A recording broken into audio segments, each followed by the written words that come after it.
சந்தானம் படத்தின் தலைப்புக்கு எதிர்ப்பா? சந்தானம் இப்போது வடக்குப்பட்டி ராமசாமி என்ற படத்தில் நடித்து வருகிறார்.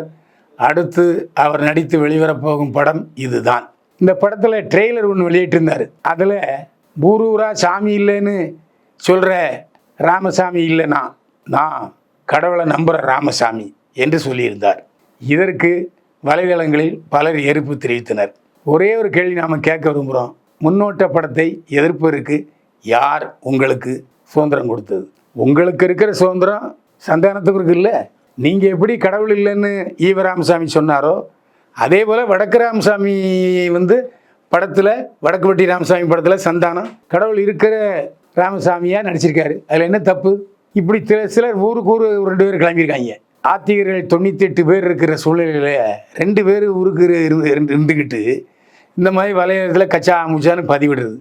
தயவு செய்து மற்றவர்கள் சுதந்திரத்தில் தலையிடாதீர்கள். உங்கள் சுதந்திரம் மற்றவர்கள் சுதந்திரத்தை மதிக்கத்தக்கதாக இருக்க வேண்டும். மற்றவர்கள் சுதந்திரத்தை மிதிப்பதாக இருக்கக்கூடாது. இதுதான் ஜனநாயகம்.